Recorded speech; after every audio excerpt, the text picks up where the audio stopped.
Hola, ahora veamos unas características especiales del proceso de contracción en el corazón. Para eso he dibujado esta célula y voy a representar el proceso eléctrico que ya conocemos. El ingreso de cationes por parte de las uniones tipo gap, se modifica el potencial de membrana en reposo, se alcanza el umbral y luego la despolarización. ¿Gracias a qué canales? ¿Recuerdan?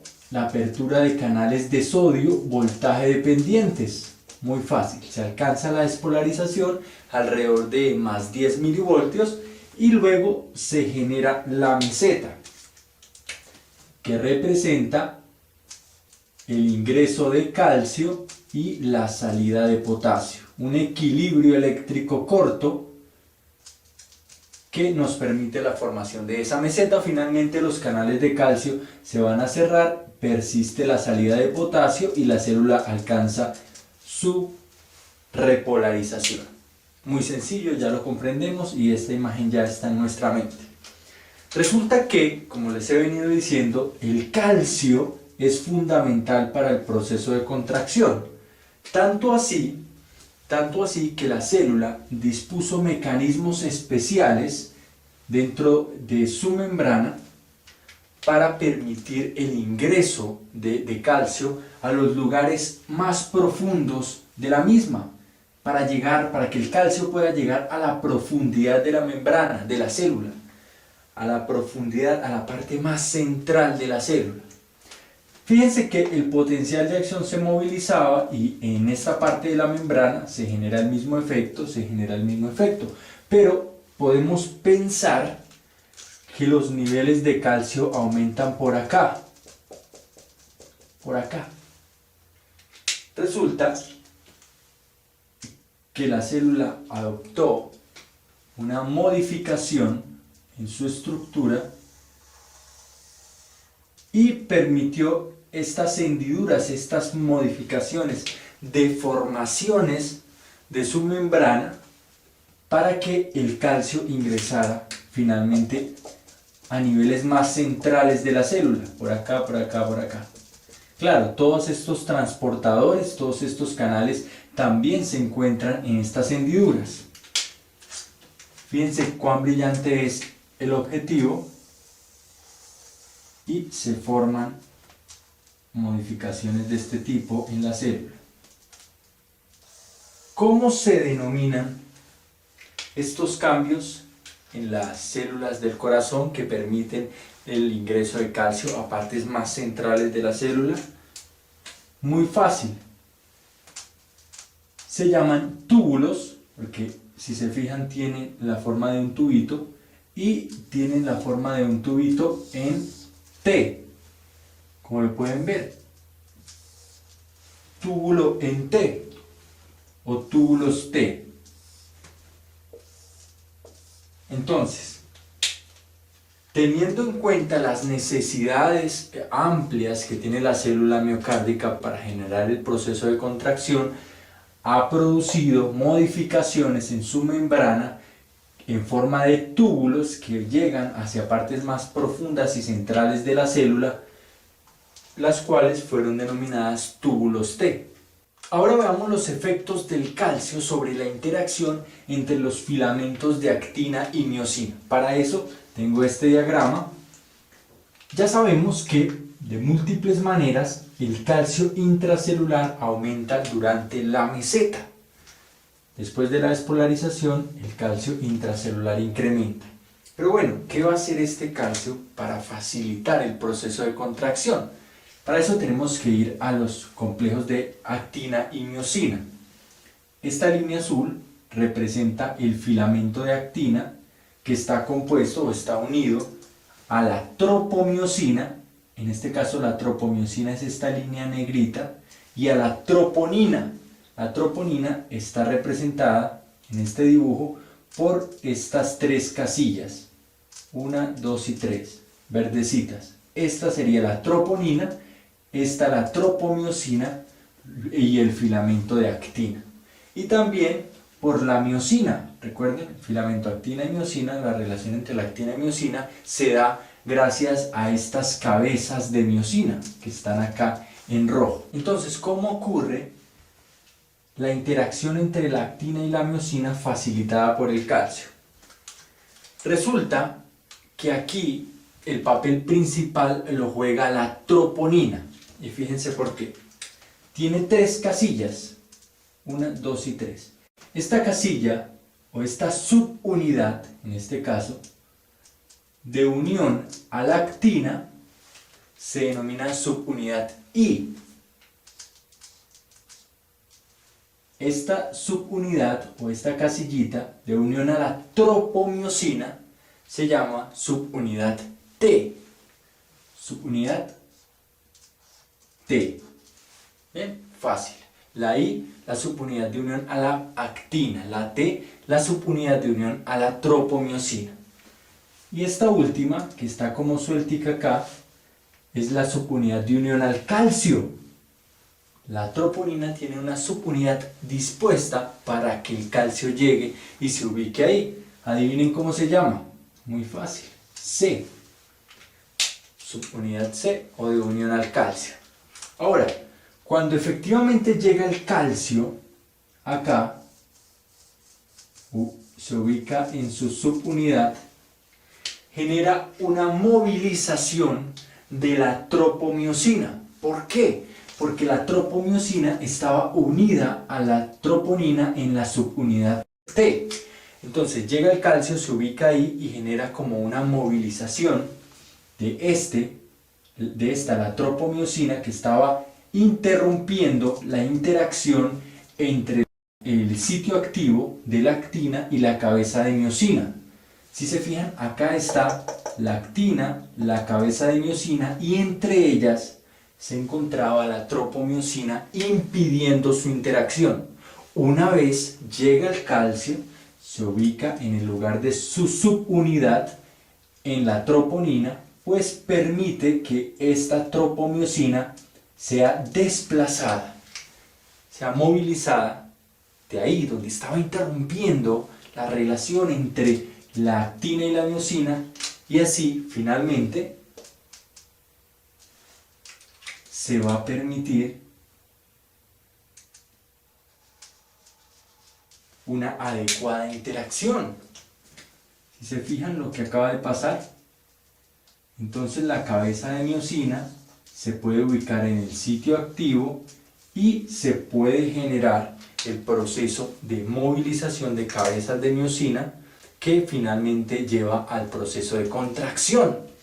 Muy sencillo. Entonces, como para repasar, tenemos acá a la cabeza de miosina, al sitio activo de la actina.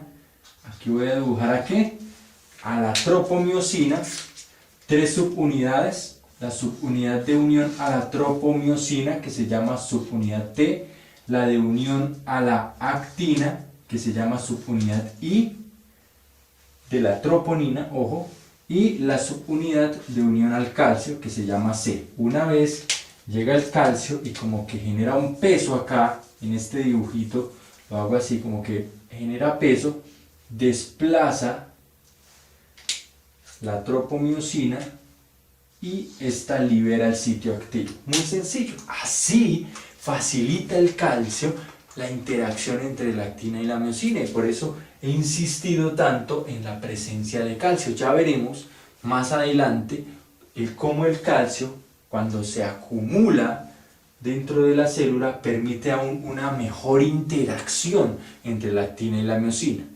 Veamos ahora el fenómeno de frecuencia cardíaca versus contractilidad cardíaca. ¿Qué ocurre cuando dentro de condiciones fisiológicas, ojo, entre condiciones fisiológicas, supongan ejercicio, incrementa la frecuencia cardíaca?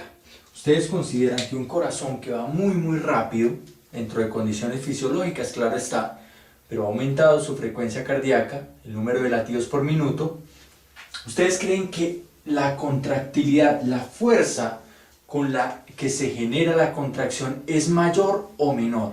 Es decir, ¿la contractilidad es más fuerte o es débil?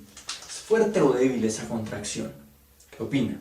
O por el contrario, cuando disminuimos la frecuencia cardíaca, por ejemplo, cuando estamos en reposo o por algún motivo, por algún estímulo, por ejemplo, parasimpático, disminuimos la frecuencia cardíaca, la contracción va a ser fuerte o débil. ¿Qué opinan?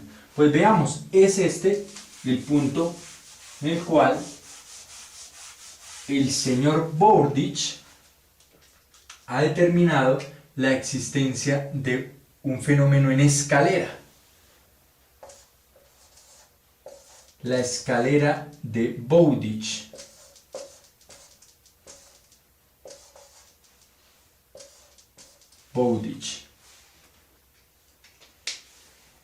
Resulta que se determinó que el incremento, ojo con esto, el incremento de la frecuencia cardíaca dentro de condiciones fisiológicas también aumenta la fuerza de la contracción. Entonces, como regla, más rápido, más fuerte, más lento, más débil. Entre más rápida vaya la frecuencia cardíaca, la contracción va a ser más fuerte. E insisto, porque puede presentarse el caso de la confusión de una frecuencia cardíaca exagerada, donde el tiempo para la repolarización es mínimo, entonces la fuerza de la contracción va a disminuir. No, dentro de condiciones fisiológicas, la frecuencia cardíaca, el incremento de la frecuencia cardíaca va a generar ¿un qué? Una contracción más fuerte. La disminución de la frecuencia cardíaca, una contracción más débil. Veamos por qué. El fenómeno de la escalera de Bowditch. Tenemos nuestra célula, nuevamente. Nuestra célula. Y acá se genera la despolarización, la apertura de los canales. Ya esta repetición prácticamente es imposible que se nos olvide. La apertura de canales de sodio y acá el ingreso de calcio. Tiene que ver con el calcio, el asunto del incremento de la frecuencia cardíaca y el incremento de la fuerza de la contracción. Se abren los canales de calcio, se llena la célula de calcio. Ocurre que cuando estamos con una frecuencia cardíaca baja, una frecuencia cardíaca normal, no elevada, supongan, pasa esto.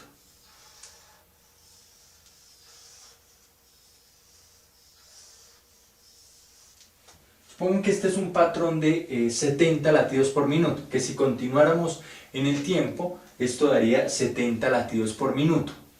Ahora voy a dibujar un patrón con frecuencia cardíaca elevada.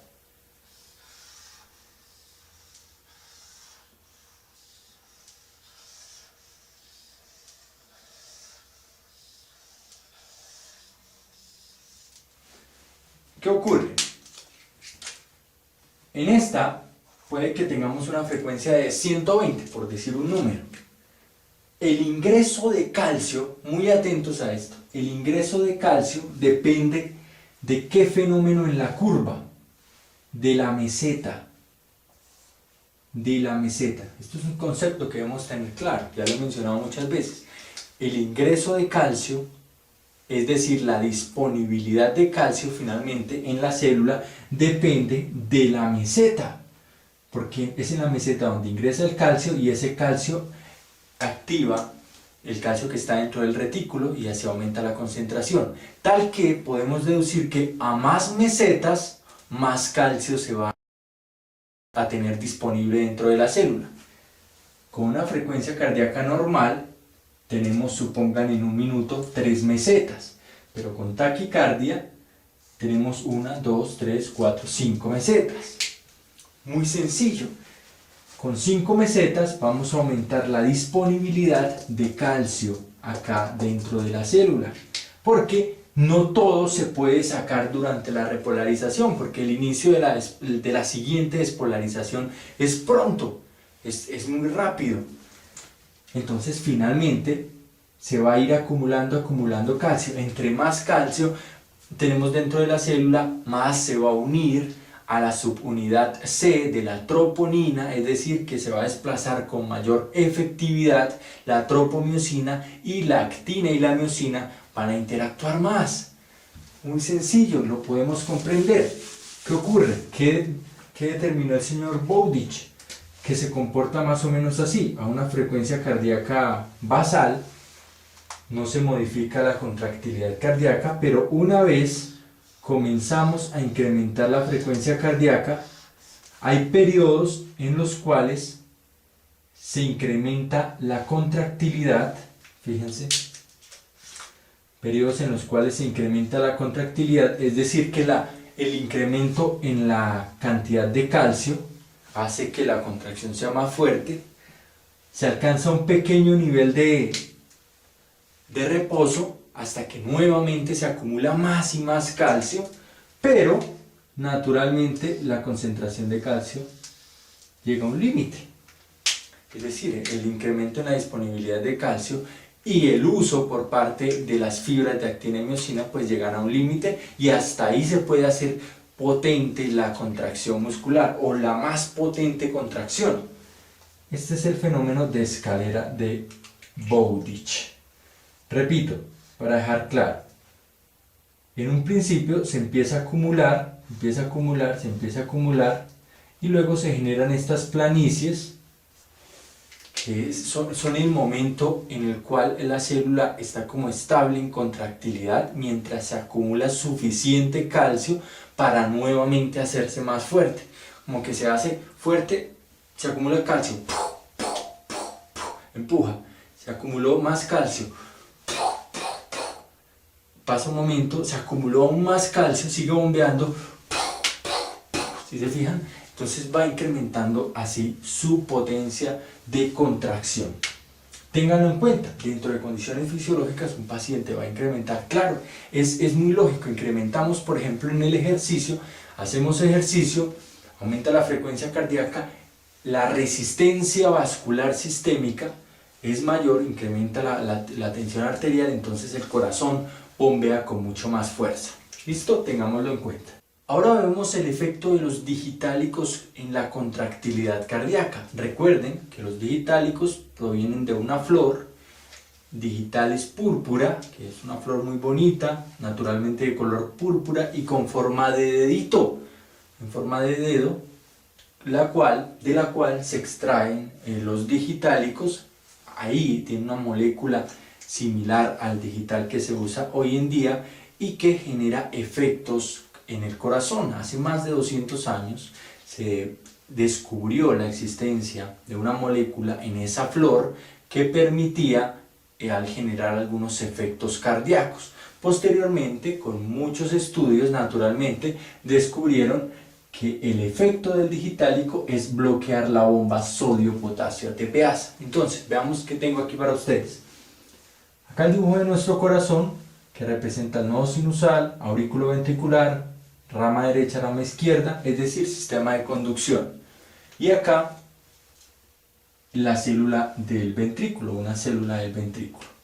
Recuerden que se generaba la despolarización por el ingreso de los cationes a través de las uniones gap, ingreso de sodio por canales de sodio, voltaje dependiente, salía potasio, ingresaba calcio, se generaba la meseta y la repolarización. Esto ya lo sabemos, lo hemos repetido y ya está claro en nuestra mente. Ahora, como resultado de todo este proceso, ¿qué ocurría? Se acumulaba calcio dentro de la célula, se genera una acumulación de calcio. Además, el calcio que proviene de la parte extracelular por la meseta, también la liberación de calcio desde los retículos sarcoplásmicos. Entonces, fíjense que si nos ponemos a leer el libro, a leer la función del digital, dice más o menos, el digital es una molécula que bloquea la bomba sodio-potasio ATPasa, por lo cual incrementa los niveles de calcio dentro de la célula. ¿Cómo? No, momento, ¿cómo? Bloquea la bomba sodio-potasio ATPasa y de esta manera incrementa los niveles de calcio. O sea, ¿qué tiene que ver aquí? Calma, que no panda el cúnico. Vamos a ver a detalle qué es lo que ocurre precisamente. La clave, la magia del asunto está en la salida del calcio. Ya una vez ingresó el calcio, este debe salir. durante el proceso de repolarización, porque se necesita su ingreso en la siguiente contracción, durante la siguiente contracción. Entonces, ¿cómo sale?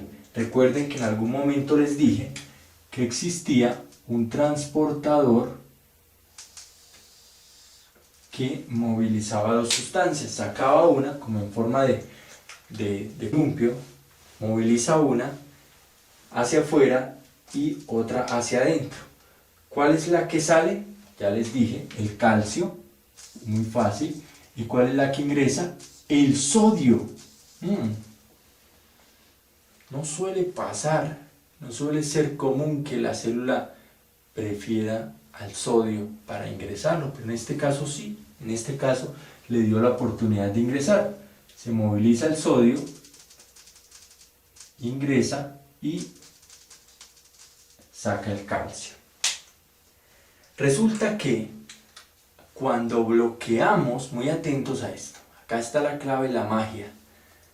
Cuando bloqueamos la bomba sodio-potasio TPasa, impedimos que 3 sodios salgan a través de esta bomba. Recuerden que hay muchas bombas en la membrana. Pero cada vez que bloqueamos una bomba, impedimos que esa bomba movilice de a 3 sodios hacia afuera. Es decir, que el sodio se empieza a acumular, empieza a concentrarse dentro de la célula. Y una condición para que este calcio saliera era que el sodio pudiese ingresar. Pero si la concentración de sodio se empieza a ser muy alta, es decir, un gradiente mayor, pues el sodio no va a ingresar. Recuerden que se movilizaría a favor de gradiente, pero no, ya no se genera ese gradiente a favor porque ya hay mucho sodio dentro de la célula, tal que de manera indirecta, no directa, sino indirecta, incrementamos la concentración de calcio. Nuevamente, bloqueamos la bomba sodio-potasio TPasa, aumenta la concentración de sodio dentro de la célula, el calcio normalmente salía intercambiado por el sodio, pero al generarse un incremento en el gradiente, en la concentración de sodio, pues ya no se puede movilizar hacia afuera, con lo cual incrementa su concentración. Incrementamos la concentración de sodio, de calcio, y recordamos la escalera de Bowditch. Nos dice que cada vez que más y más y más calcio se acumula dentro de la célula, la contracción podrá ser mucho más potente. Entonces, maravilloso, efecto inotrópico positivo. ¿Cómo? Íbamos bien. ¿Cómo efecto inotrópico? ¿Se acuerdan? Cuando acumulamos cationes dentro de la célula y principalmente si acumulamos calcio dentro de la célula y en una célula de contracción como la célula del ventrículo, pues se genera una contracción mucho más potente. El acúmulo de iones calcio se denomina, no lo olviden, vamos incluyendo términos de todas las clases para que podamos avanzar. Efecto inotrópico positivo del digital, incrementa la concentración de cationes en la célula, en este caso del calcio. Pero resulta que el digital tiene otro efecto bien paradójico y particular, muy llamativo. De verdad es muy fascinante cómo funciona el digital. Además de su efecto inotrópico positivo, al bloquear la bomba sodio-potasio TPasa, genera un estímulo parasimpático o genera un estímulo vagal sobre el sistema de conducción. Es decir, hace que el sistema de conducción tienda hacia la baja, a disminuir el sistema de conducción. ¿Esto qué quiere decir? Recuerden que por acá vienen las fibras vagales. Usualmente el vago izquierdo llega al nodo auriculoventricular y el vago derecho llega al nodo sinusal. Resulta que cuando utilizamos los digitálicos, Estos, además de incrementar la carga de cationes, de tener un efecto inotrópico positivo, generan un estímulo vagal que, como sabemos, principalmente va a afectar el nodo sinusal y el nodo auriculoventricular. ¿Cuál es el efecto vagal? Que en estos puntos disminuye la carga de cationes. Recuerden que el sistema nervioso parasimpático generaba disminución del automatismo y de la conductividad. Automatismo en nódulo, conductividad en nódulo sinusal, conductividad en nódulo auriculoventricular, gracias a que permitía la salida de cationes, generaba como una fuga de cationes a través de los canales de calcio. Recuerden, lo vimos en unas clases anteriores. Entonces, en el sistema de conducción genera disminución de la conductividad y del automatismo. Pero, ojo, al mismo tiempo, recuerden que estas células también cuentan con bombas sodio-potasio ATPasa, tal que, recuerdan la curva de despolarización del automatismo, se necesitaba pasar de menos 60 milivoltios, por ejemplo en el nodo sinusal, a alrededor de menos 40 milivoltios para alcanzar el umbral. Si tenemos bloqueada la bomba sodio-potasio ATPasa y de esta manera acumulamos protones, pues más rápidamente se va a alcanzar el umbral. Más rápidamente pasaremos de menos 60 a menos 40. ¿Qué estoy diciendo? Que se ha determinado, debido al efecto paradójico que tiene la digoxina, que puede generar taquiarritmias y también puede generar bradiarritmias. Taquiarritmias mediadas por este fenómeno, incremento de los cationes, y permitir la llegada o el alcance del umbral más rápidamente, el umbral de despolarización, y bradiarritmias debido a los estímulos vagales que genera.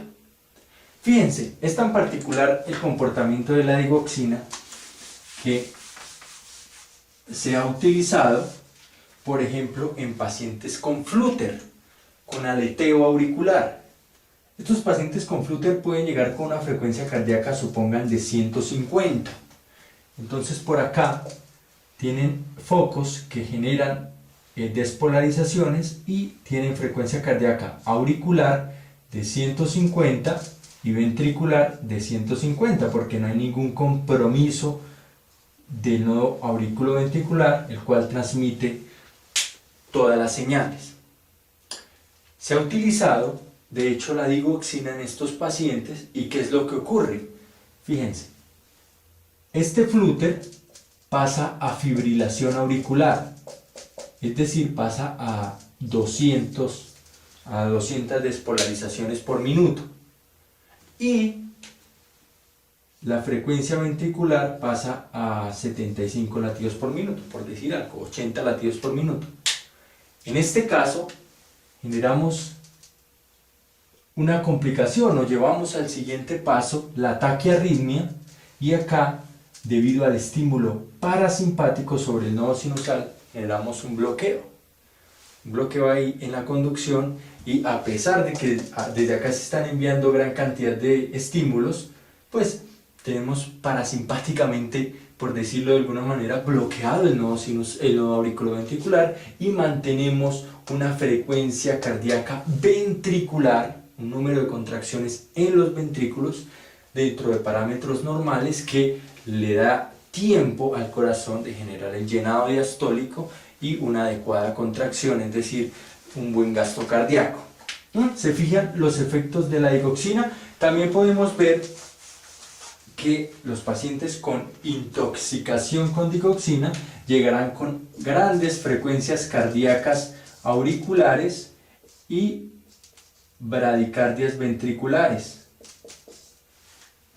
por el mismo fenómeno, un bloqueo, como si se generara un bloqueo auriculoventricular completo, en el cual, a pesar de todas las despolarizaciones que se están generando aquí arriba por el incremento en los cationes, Recuerden que el sistema de conducción en las aurículas es un poco más sensible y el bloqueo parasimpático del nodo auriculoventricular. De esta manera podemos concluir que el digital tiene un efecto, recuerden, no lo olviden, inotrópico positivo, y nos van a preguntar eso, inotrópico positivo, ¿y por qué? Porque bloquea la bomba sodio-potasio TPA, se acumula calcio. Bueno, les van a preguntar ¿por qué?